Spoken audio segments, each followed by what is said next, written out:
오늘 신앙생활의 믿음의 생활의 기본 10번째 시간입니다. 주님께서 말씀하시는 복 있는 사람 5번째 시간이 되겠습니다. 오늘 7절 말씀대로 긍휼히 여기는 자는 복이 있나니 그들이 긍휼히 여김을 받을 것이며 그랬습니다. 긍휼히 여기는 자, 그 사람이 복이 있는데 왜 복이 있는가? 긍휼히 여김을 받기 때문이라는 것이죠. 우리는 신앙생활하면서 예수를 믿고 주님을 사랑하고 말씀대로 살아가면서 신앙생활 열심히 잘 한다고 하지만은 이 말씀들을 자꾸만 살펴보면 볼수록 우리의 신앙생활에는 문제가 많다는 것을 자꾸만 깨닫게 됩니다. 신앙생활을 하면 할수록 말씀을 묵상하면 묵상할수록 그러한 사실을 더욱더 절실하게 깨닫게 되죠. 그래서 믿음의 생활을 올바르게 하는 사람, 온전한 믿음을 가진 사람들은 항상 겸손할 수밖에 없습니다. 왜? 나의 부족함과 나의 연약함과 나의 어리석음과 나의 죄인됨을 항상 깨닫기 때문이죠. 자랑할 것이 없다는 겁니다. 그런데 올바른 신앙생활을 하지 않는 사람, 온전한 믿음을 가지지 못한 사람들은 항상 교만합니다. 교만해서 내가 제일 신앙생활 잘한 것 같고 내 믿음이 제일 좋고 내가 교회에서 제일 충성되고 교회에서 제일 일 많이 하고 막 여러 가지로 교만해지죠. 이런 교만한 자들 때문에 이 세상은 어지럽혀지는 거죠. 하나님의 영광은 가려지고 끊임없이 세상 사람들에게 조롱받는 일들이 일어나는 이유가 바로 여기에 있는 것입니다. 우리는 오늘 말씀도 역시 우리가 마음에 깊이 새겨야 됩니다. 긍휼히 여긴 자가 복이 있다 합니다. 긍휼히 여긴 자가 복이 있는데 왜 복이 있는가? 내가 긍휼히 여길 때에 나도 긍휼히 여김을 받기 때문인 것입니다. 우리는 명심해야 됩니다. 이 세상을 살아가면서 긍휼히 여김을 받지 못하면 우리는 살지 못합니다. 긍휼히 여김을 받지 못하면 우리는 구원을 얻을 수가 없습니다. 긍휼히 여김을 받아야지 우리가 주님께서 이끄시는 바대로 갈 수가 있고 긍휼히 여김을 받을 때에 우리는 성령의 도우심을 받을 수 있는 것입니다. 그런데 이 사실을 망각하고 긍휼히 여김을 받을 수 있는 그러한 생활을 하지 않고 있다는 것이죠.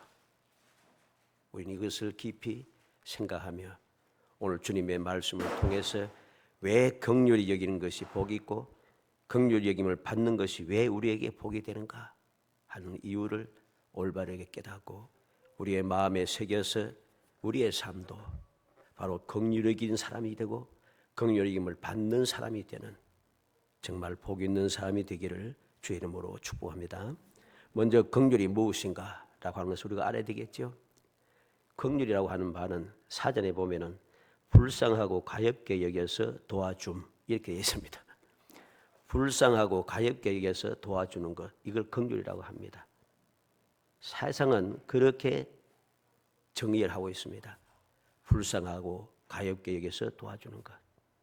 그런데 주님께서 우리에게 말씀하신 이 긍휼이라는 것, 성경이 우리에게 가르쳐주는 긍휼이라고 하는 말은 단순히 불쌍히 여기는 동정심이 아니란 것이죠. 예수님께서 말씀하신 긍휼이라고 하는 이 말은 내가 다른 사람, 즉 다른 사람의 마음이 괴로운 사람, 고통에 빠져 있는 사람, 슬픔에 잠겨 있는 사람, 외로움에 젖어서 힘들어하는 사람, 어려운 처지에서 고통받는 사람, 사람이 그러한 사람들의 마음 속에 들어가서 그 사람의 입장에서 그 사람의 눈으로 보고 그 사람을 생각하고 느끼는 것, 이게 긍휼이라고 하는 겁니다. 아주 설명을 잘했죠. 어떤 한 주경학자 이렇게 정의해 놨더라고요. 그래서 정의하는 그 말 보고 정말 그러하구나. 왜? 주님께서 그렇게 하셨기 때문이죠. 어떻게 그럴 수 있느냐? 사람들은 생각합니다. 어떻게 그럴 수 있는가? 하나님께서 그렇게 하셨습니다. 예수님께서 그렇게 하셨습니다.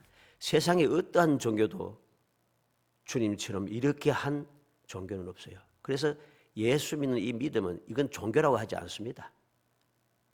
뭐 세상에 4대 종교 어쩌고 하는 얘기하는데 기독교는 종교가 아닌 것을 알아야 돼요. 종교와 같이 취급해서는 안 됩니다. 세상의 어떠한 신앙도 믿음에 우리가 믿는 이 믿음 하나님처럼 이러한 긍휼을 베푸는 그러한 믿음은 없다는 사실을 알아야 되는 것입니다. 그러면 긍휼이 무엇이겠습니까? 긍휼은 우리가 죄로 인해서 벌을 받아 마땅함에도 불구하고 하나님께서 벌하지 않는 것, 요게 긍휼입니다. 은혜와는 조금 다르죠. 은혜는 복받을 자격이 없는데 복을 주는 것, 이게 은혜고, 긍휼은 반드시 벌받아 죽어야 되는데 그런데 벌 주지 않고 용서하는 것, 요걸 긍휼이라고 합니다. 어떻게 그럴 수 있겠어요? 앞에 말씀대로 하나님께서 내 속에, 인간의 속에 도우셔서 인간의 눈으로 보고 모든 것을 다 보고 그렇게 느끼면서 인간의 삶을 사셨습니다. 그렇게 삶으로 말미암아 우리가 죄 용서 받을 자격이 없는데 죄 용서함을 받은 거죠. 이걸 알아야 됩니다. 이게 바로 긍휼입니다. 이사야 40장 11절에 여호와여 주의 긍휼을 내게 거두지 마시고 주의 인자와 진리로 날 항상 보아소서. 다윗이 하나님 앞에 간구한 내용입니다. 주의 긍휼을 내게서 거두지 마소서. 왜? 주님께서 긍휼을 거두시면은 다윗이 아무리 믿음이 좋다 할지라도 다윗은 죄인이에요. 살 수가 없어요. 그래서 사람들 이야기하지 않습니까? 다윗이 나쁜 놈이라고, 남의 아내도 빼앗고 그것도 모자라서 그 남편을 죽이고 뭐 하면서 잘못된 일이 돼서 많이 이야기하잖아요. 그래서 다윗은 이 사실을 알고 있기 때문에 긍휼을 거두지 말아 달라고 하나님 앞에 간절히 기도하고 부르짖는 것입니다. 왜? 긍휼이 거두어지면은 나는 구원받을 수 없다는 사실을 알기 때문이죠. 시편 51편 1절에도 하나님이여 주의 인자를 따라 내게 은혜를 베푸시며 주의 많은 긍휼을 따라 내 죄악을 지워 주소서. 바로 다윗이 밧세바를 취하고 책망받았고 난 다음에 회개한 내용입니다. 인자를 따라 내게 은혜를 베푸시며 주의 많은 긍휼을 따라 내 죄악을 지워 주소서. 내가 지금 죄를 지었다는 것입니다. 나는 이래서 죽을 수밖에 없는 거죠. 왜? 단순하게 남의 아내를 취한 것으로 끝난 것이 아니고 그 남편을 죽였잖아요. 그래서 죽이기 때문에 이 다윗은 죽어야 되는 거예요. 율법에 의하면은. 그런데 하나님은 그에게 긍휼을 베푸셔서 죄악을 지워 주셨다는 사실입니다. 시편 103편 8절에도 여호와는 긍휼이 많으시고 은혜로우시며 노하기를 더디하시고 인자하심이 풍부하시도다. 다윗의 감사 찬송입니다. 여호와는 긍휼이 많다. 시편 145편 9절에도 여호와는 모든 것을 선대하시며 그 지으신 모든 것에 긍휼을 베푸신도다. 하나님께서 창조하신 모든 것에 하나님께서 긍휼을 베풀어 주고 있어요. 왜? 긍휼을 베풀지 않으면은 이 세상은 멸망받을 수밖에 없기 때문입니다. 우리는 바로 그 사실을 창세기 6장에서 보잖아요. 사람들이 생각하는 것이 너무 생각하는 것조차 악하고 어려서부터 악하고 생각하는 것이 다 악해요. 그래서 하나님께서 그들을 멸하셨지 않습니까? 그런데 그 가운데 하나님의 은혜를 입은 사람 노아와 그 가족으로 인하여서 또다시 하나님의 긍휼의 역사는 시작이 된 것이죠. 우리는 이 사실을 잊어서는 안 됩니다. 긍휼을 받을, 우리는 은혜 받을 자, 죄 사함 받을 자격이 없는데 죽어야 되는데 그런데 하나님께서 긍휼을 베푸셔서 우리를 살게 하셨다. 그래서 선지자 이사야를 통해서 이사야 30장 18절에 여호와께서 기다리시나니 이는 너희에게 은혜를 베풀려 하시며 일어나시니 이는 너희를 긍휼히 여기려 하심이라. 하나님께서 왜 기다리십니까? 은혜를 베풀기 위해서. 자격이 없지만 그래도 복을 주기 위해서 기다리고 계십니다. 하나님께서 일어나십니다. 왜 일어나십니까?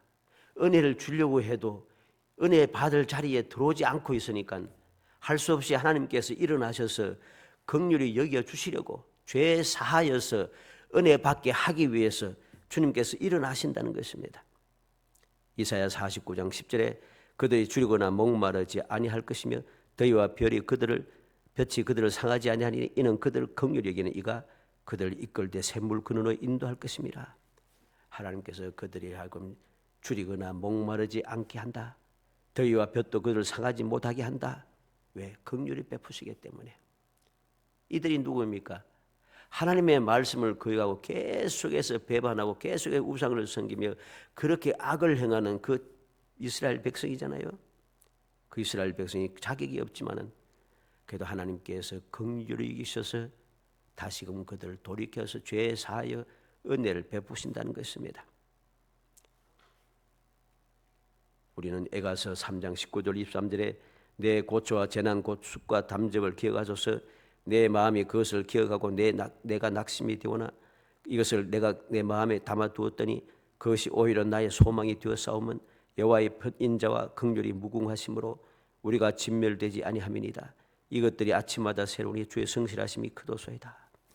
내가 당하는 고초와 재난과 숫과 담접을 기억하니까 기억하면 할수록 낙심이 되는데, 그런데 이 모든 사실들을 마음에 담아두고 생각하고 또 생각하니까 이게 은혜가 되는 거예요. 오히려 소망이 된다는 것입니다. 왜? 우리가 이렇게 죄를 짓고 이렇게 고난당하면서 죽을 수밖에, 멸망받을 수밖에 없는 그러한 상황에 있는데도 하나님께서 긍휼히 무궁하셔서 우리를 진멸시키지 않고 있다는 것이죠. 진멸돼야 되는데 진멸시키지 않고 있다는 것, 이게 바로 긍휼입니다. 다니엘서 1장 9절에 하나님이 다니엘로 하여금 환관장에게서 은혜와 긍휼을 얻게 하신지라. 하나님께서는 택한 백성들에게, 믿음의 사람들에게 긍휼을 베푸실 뿐만 아니라 다른 사람들에게도 긍휼을 베풀게 역사하십니다. 환관장이 다니엘에게 은혜와 긍휼을 얻게 베풀었다는 것이죠. 왜?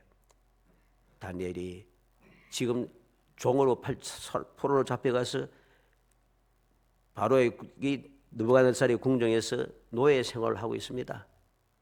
그래서 그들에게 우상의 제물과 그것을 먹고 마시게 하면서 교육을 시키려고 하는데, 이 다니엘이 뭐라 합니까? 우리는 그걸 먹을 수 없다는 거죠. 왕이 주는 음식을 먹지 않겠다. 우리의 물과 채소를 주소, 채식을 주소서. 당시로는 이렇게 하면 죽는 겁니다. 절대로 못 삽니다. 그런데 환관장은 그에게 긍휼을 베풀어 줬다는 거죠. 왜? 하나님께서 긍휼을 베풀게 역사하신 것입니다. 다니엘 9장 18절에 나의 하나님이여 귀를 기울여 들으시며 눈을 뜨셔 우리의 항피한 상황과 주의 이름으로 일컫는 성을 보옵소서. 우리가 주 앞에 간구하는 것은 우리의 공의를 의지하는 것이 아니요 주의 큰 긍휼을 의지하여 함이니이다. 다니엘이 서책을 통해서 선지자 예레미야를 통해서 하나님 약속하신 70년의 기한이 왔다는 사실을 알았습니다. 그래서 그는 하나님 앞에 이 회복, 70년의 회복을 위해서 하나님 앞에 기도를 시작했죠. 기도를 시작하는데 어떻게 기도합니까? 우리의 공의가 아니라는 거죠. 주의 큰 긍휼을 의지하여 기도한다고 합니다. 하나님의 긍휼을, 큰 긍휼을 의지하여 기도하면서 약속하신 대로 우리를 회복시켜 달라고 간구하고 있는 것입니다. 우리는 느헤미야 9장에도 보면 느헤미야가 하나님 앞에 감사 찬송하며 기도하고 부르짖는 내용이 무엇입니까? 우리 조상들이 그렇게 하나님의 은혜를 잊고도 거듭 반역하고 또 그 반역하며 우상을 섬기고 또 우상을 섬겨도 주님께서 긍휼을 베푸셔서 우리를 멸망시키지 않고 여기에까지 이르게 하셨다는 것, 그 사실을 간구하면서 하나님의 은혜를 다시금 사모하고 간구하고 있는 것이죠. 하박국 3장 2절에 여호와여 내가 주께 대한 소문을 듣고 놀랐나이다. 여호와여 주는 주의 일을 이 수년 내에 부응하게 하옵소서. 이 수년 내에 나타내시옵소서. 진노 중에라도 긍휼을 잊지 마옵소서. 하박국 선지자는 그 극심한 그 어려움 중에, 마음이 답답해서 견딜 수 없는 중에 그는 하나님 앞에 간구하고 있습니다. 진노 중이라도 긍휼을 잊지 마소서. 하나님의 긍휼하심을 간구하고 있다는 사실입니다. 우리는 기억해야 되겠습니다. 주님께서 말씀하신 이 긍휼이 무엇인가를 우리의 마음에 새겨둬야 됩니다. 주님의 긍휼이 있으므로 우리는 지금 살아있다는 것, 주님의 긍휼하심이 있으므로 우리가 구원받았다는 것, 주님의 긍휼이 있으므로 우리가 죄 사함 받아 심판에서 벗어날 수 있게 되었다는 것, 이 사실 깊이 명심하고 오늘 말씀을 우리는 다시 생각해야겠습니다. 이러한 긍휼을 입었으니 우리는 어떻게 해야 되겠습니까? 우리도 긍휼을 베푸는 것이 정상적입니다. 그렇게 해야만 하는 것이죠. 주님께서 그렇게 하셨고 하나님께서 그렇게 하셨고 성령께서 그렇게 하셨으니 우리도 그렇게 해야 하는 것입니다. 두 번째로 생각하는 것은 긍휼은 무엇과 같은가? 씨를 뿌리는 것과 같습니다. 씨를 뿌리면 싹이 나고 자라서 꽃이 피고 열매를 맺어 익으면 수확하게 되는 것이죠. 이게 하나님의 창조의 법칙입니다. 이와 같이 내가 다른 사람에게 베푼 긍휼은 사라지는 것이 아니고 내가 손해보는 것이 아니라 더 크고 좋은 것으로 자라고 결국 내가 거두게 되는 것이죠. 우리가 알지 않습니까? 씨앗을 하나 심지만은 이 씨앗이 자라면은 씨앗 한 개만 생깁니까? 아닙니다. 벼도 벽씨 하나 심겨서 벼 자라게 되면 벽씨 하나의 벽씨에 자라서 벼가 씨앗이 나락이 많이 생기잖아요. 수십 개 이렇게 생기잖아요. 그죠? 많게는 뭐 100개 생겨 있다 합니다만은 고추 한 그릇 심으면은 고추에 수십 개 넘겠죠? 몇 개인지 모르겠습니다. 하면 하여튼 고추가 많이 달리잖아요. 방울토마토 하나 심으면은 방울토마토 많이 달리잖아요. 끊임없이 따먹기 시작하잖아요. 이와 마찬가지로 우리가 긍휼을 베풀어서 이 씨를 뿌리면은 긍휼이 쌓이고 쌓여서 우리에게 결국 돌아올 때는 넘치게 돌아온다는 것이죠. 이게 하나님의 창조의 법칙인 것입니다. 그래서 주님께서는 긍휼히 여긴 자는 복이 있다. 왜? 너희다 긍휼히 여김을 받았기 때문이겠습니다. 여호수아 6장 22절로 25절에 우리는 라합의 이야기를 봅니다. 이것은 오늘 긍휼과 조금 다르게 느껴질 수 있습니다만 라합이 어떻게 했습니까? 정탐꾼 두 사람을 숨겨주었습니다. 결과가 어떻습니까? 마태복음 1장 5절에 살몬은 라합에게서 보아스를 낳고 보아스는 룻에게서 오벳을 낳고 오벳은 이새를 낳고 이새는 다윗 왕을 낳으니라. 라합이 이렇게 두 정탐꾼을 살려서 보내니까 이 라합도 살고 혼자 삽니까? 가족들이 아버지 집안에 모두가 다 살잖아요. 그것으로 끝났습니까? 바로 이스라엘의 지파 안에 들어오게 됩니다. 그것도 유다 지파 안에 들어와서 다윗의 조상이 되어버립니다. 얼마나 놀라운 축복입니까? 이게 바로 창조의 법칙입니다. 씨앗을 뿌리면 거두는 놀라운 축복의 법칙인 것입니다. 에스더 2장 21절 23절에 보면 모르드게가 대궐 문 앞에 앉았을 때 문을 지키던 왕의 넷이 빅단과 데레스 두 사람이 원한을 품고 아수에로 왕을 암살하는 음모를 꾸미는 것을 모르드게가 알고 왕후 에스더에게 알리니 에스더가 모르드게 이름으로 왕에게 아뢰니라. 조사하여 실증을 얻었으므로 두 사람을 나무에 달고 그 일을 왕의 앞에서 궁중 일기에 기록하니라 그랬습니다. 모르드게가 왕을 위해서 은혜를 베푼 긍휼을 베푼 거죠. 모른 척해도 괜찮습니다. 어떻게 보면 원수니까. 그래도 그는 긍휼을 베푸셨습니다. 결과가 어떻게 돌아옵니까? 에스더 6장 1절로 2절에 보면 그날 밤에 왕이 잠이 오지 아니하므로 명령하여 역대 왕 앞에서 궁중 일기에 일기를 가져다가 자기 앞에서 읽히더니 그 속에 기록하기를 문을 지키던 왕의 두 넷이 빅다나와 데레스가 아하수에로 왕을 암살하는 음모를 모르드게가 고발하였다 하였는지라. 그날 밤이 언제입니까? 에스더 5장 14절에 보면 그의 아내 세레스와 모든 친구들 이르되 높이가 50규이 된 나무를 세우고 내일 왕에게 모르드게를 그 나무에 매달기를 구하고 왕과 함께 즐거이 잔치에 가소서 하니 하만이 그 말을 좋게 여기고 명령에 나무를 세우니라. 모르드게를 나무에 달기 위해서 나무를 세운 그날 밤에 하나님께서는 아하수엘의 마음을 감동시켜서 이전에 기록했던 궁중 일기를 읽게 하고 일기를 읽었더니 모르드게가 이렇게 했다 하는 이야기를 보게 됩니다. 그래서 어떻게 합니까? 아하수에로 왕이 이 하만이 들어오자마자 모르드게를 가장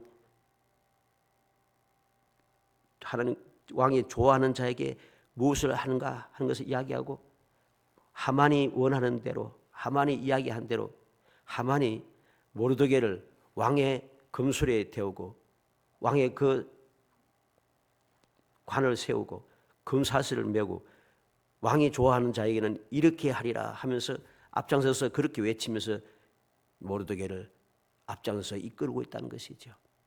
놀랍지 않습니까? 한번 긍휼을 베풀었더니 그 긍휼이 쌓이고 쌓여서 돌아오는데 나를 죽이려고 장대를 세웠던 그 하만이 나를 높여주더라는 것입니다. 그것으로 끝입니까? 결국은 하만이 모르드게를 달려고 했던 장대에 자기가 달리게 되죠. 우리는 이 사실을 기억해야 됩니다. 긍휼은 씨앗을 뿌린 것 같다. 씨앗을 뿌리면 항상 풍성하게 나에게 돌아온다는 것, 이 사실을 기억하면서 우리는 주님께서 말씀하신 대로 긍휼히 여기는 것이 왜 복인가 하는 것을 우리가 깊이 마음에 새겨야 할 것입니다. 마지막 세 번째로 긍휼은 성도의 표정이기 때문에 우리는 긍휼을 베풀어야 합니다. 우리가 나의 죄를 용서해 달라고 하나님 앞에 기도하면서 남의 잘못을 용서하지 않는다면 이는 극단적인 이기심입니다. 이것은 올바른 성도의 모습이 아니라는 것입니다. 내 죄는 사하라도 하면서 나에게 잘못한 사람을 용서하지 않는다.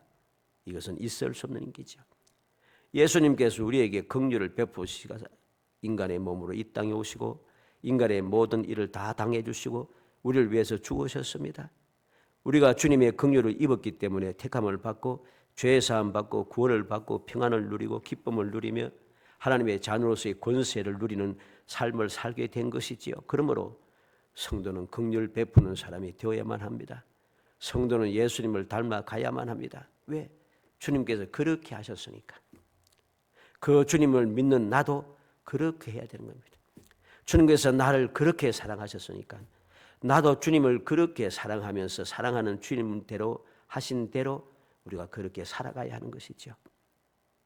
마태복음 6장 12절에 우리가 우리에게 죄 지은 자를 사하여 준 것 같이 우리 죄를 사하여 주옵시고, 예수님께서 기도문을 가르쳐 주었습니다.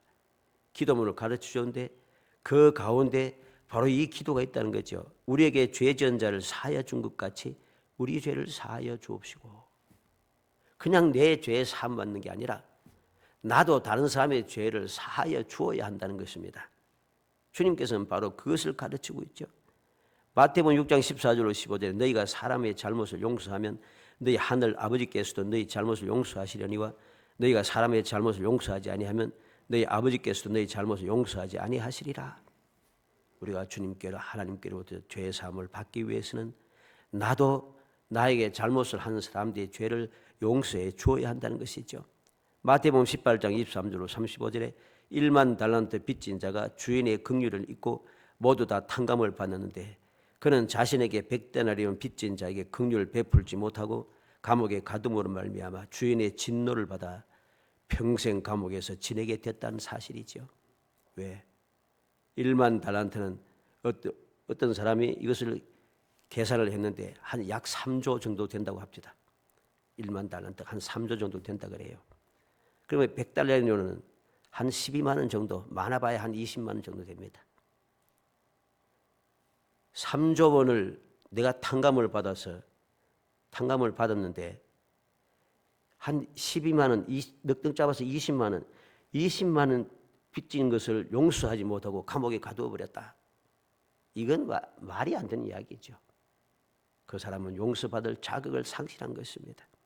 그래서 그 이야기를 들은 주인이 진노하여서 그를 모든 빚을 갚을 때까지 감옥에 가두었다 했습니다.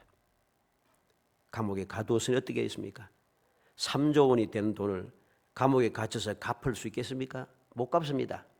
우리가 평생 죽을 돈 살 돈 노력해도 3조 원 절대로 3조 원은 그냥 1억도 못 모읍니다. 우리는 명심해야 됩니다. 하나님의 이러한 놀라운 은혜를 입고서도 긍휼의 은총을 입어서 죄 사함 받아 하나님의 자녀가 되었는데 우리가 다른 사람의 그 잘못을 용서하지 못하고 있다면 이것은 우리는 고쳐야만 할 일인 것이죠. 누가복음 23장 34절에 예수께서 이르시되 아버지 저들을 사하여 주옵소서 자기들이 하는 것을 알지 못함이니이다. 예수님께서 십자가에서 기도하고 계시는 내용이죠. 저들을 사하여 주옵소서 자기들이 하는 일을 알지 못함이니이다. 주님께서 아무 잘못도 없이 십자가에 달려 돌아가셨게 됐지만 밑에서 그렇게 조롱하고 있지만은 그럼에도 불구하고 사하여 달라고 주님께서 기도하심으로 우리도 이렇게 기도하라고 본을 보여주신 것이지요. 사도행전 7장 60절에 무릎을 꿇고 크게 불러 이르되 주의 이 죄를 그들에게 돌리지 마옵소서 이 말하고 자니라. 스데반이 자기를 향하여서 돌을 던지고 죽이는 모든 유대인들 위해서 기도하고 있는 거죠. 주님께서 하신 그 기도 그대로 본을 받아서 스데반도 이 죄를 그들에게 돌리지 마옵소서 그렇게 기도하며 그는 돌에 맞아 순교하게 되는 것이죠. 마태복음 9장 13절에 너희는 가서 내가 긍휼을 원하고 제사를 원하지 아니하노라 하신 뜻이 무엇인지 배우라. 나는 의인을 부르러 온 것이 아니요 죄인을 부르러 왔노라. 주님께서 이 땅에 오신 이유는 의인이 아니라 죄인을 부르기 위해서 왔다는 거죠. 왜? 그들에게 긍휼을 베풀어 주기 위해서. 죄인이라 구원받을 수 없지만은 구원받을 수 없는 그들 긍휼히 계셔서 구원하시기 위하여 주님께서 이 땅에 오셨다는 것입니다. 그런데 내가 그 긍휼함을 입어서 구원을 받은 사람이 되었는데 긍휼함을 입은 내가 긍휼을 베풀지 않은 것은 주님의 그 은혜를 저버리는 일이란 것이죠. 로마서 12장 8절 하반절에 긍휼을 베푸는 자는 즐거움으로 할 것이니라. 억지로 하면 안 됩니다. 긍휼을 베풀 때 즐거움으로 긍휼을 베풀어야 됩니다. 왜?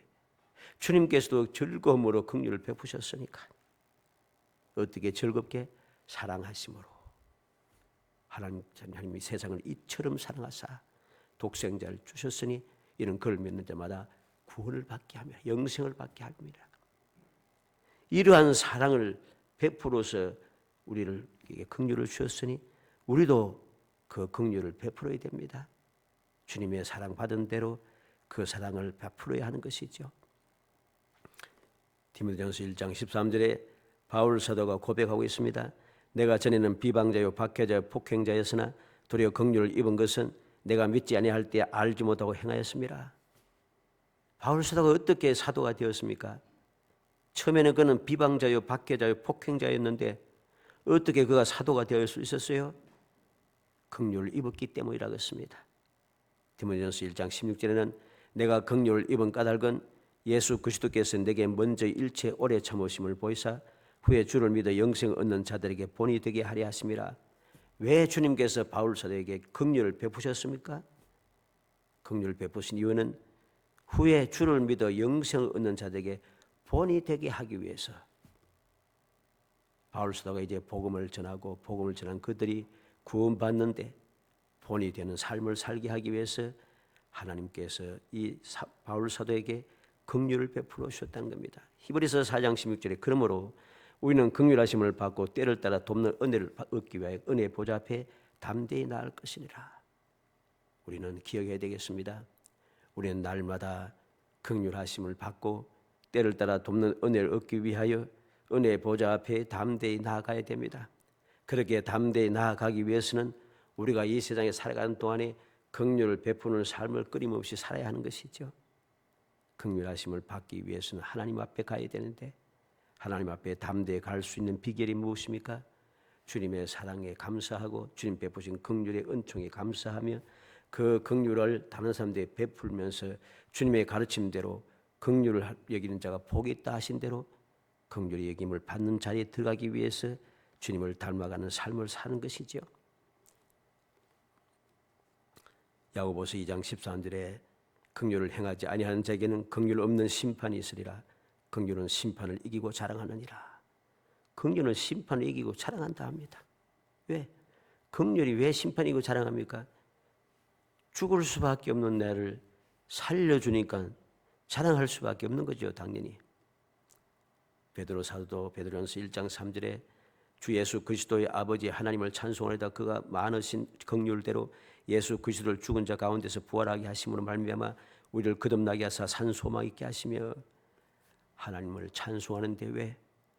많으신 긍휼로 예수 그리스도를 우리를 살리셔서 우리가 거듭나고 산 소망이 생기게 했다는 것입니다.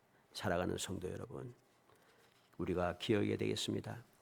왜 주님께서는 긍휼히 여기는 자가 복이 있다고 말씀하셨는지, 긍휼히 여김을 받는 것이 무엇인지 우리는 이 시간 마음에 새기고 또 새겨야 됩니다. 자격 없는 나에게 하나님께서 벌을 하지 않으시고 우리에게 은혜를 베푸셨으니 나도 그 은혜 감사 감격하여 다른 사람들을 긍휼히 여기는 마음을 가져야 됩니다. 주님께서 내가 도무지 갚을 수 없는 1만 달란트 되는 그 큰 빚을 탕감해 주었으니 나에게 100단대는 점 빚진 자를 얼마든지 탕감해 줄 수 있는 긍휼의 마음을 가져야 한다는 것입니다. 우리가 이제까지 살아온 것이 다 하나님의 긍휼을 입어서 살아왔으니 앞으로도 그 긍휼을 입고 우리가 살아갈 것이고 그 긍휼을 입어서 우리가 구원을 얻어 천국에 들어갈 것이니 우리가 앞으로도 그 구원의 삶을 살기 위해서 긍휼을 베푸는 사람이 되겠습니다. 주님을 믿으니 나도 주님처럼 긍휼히 여기는 사람이 되어야 됩니다. 그래야지 우리가 복 있는 사람이 되는 것이죠. 간절히 소원하기는 우리 모든 성도들이 주님의 말씀을 마음에 새겨서 그냥 말로만 하나님을 사랑하고 예수를 믿고 내가 열심히 신앙생활을 잘하고 있다고 자랑하지 말고 주님 가르치시고 본을 보여주신 대로 긍휼히 여기는 삶을 살아서 정말 언제 어디서든지 항상 끊임없이 긍휼히 여김을 받으며 주님께서 베풀어 주시는 자격이 없도 내가 잘 몰라도 내가 실수해도 내가 부족해도 내가 연약해도 하나님의 긍휼의 은총이 계속해서 임하여 험한 세상 천국의 삶을 살아가는 정말 행복한 성도 되시기를 주의 이름으로 축복합니다. 은혜 감사합니다. 사랑하여 주셔서 택하여 주시고 택한 저희들로 하여금 항상 복 있는 사람으로 천국의 삶을 살 수 있게 하심을 감사합니다. 주님의 긍휼을 입어 이 놀라운 복을 받아사오니 저희들도 이 긍휼을 모든 사람 나눠줄 수 있는 신실한 믿음의 사람이 될 수 있도록 성령께서 도와주옵소서. 끊임없이 감동하시고 행할 수 있는 능력을 더하여 주이사 긍휼을 베풀게 하시고 끊임없이 또 주님의 긍휼을 덧입어 이 험한 세상을 행복하게 살아가며 영원한 천국의 삶을 이어갈 수 있도록 은총을 베풀어 주시기를 간절히 소원하옵고 예수님의 이름으로 기도합나이다. 아멘. 216장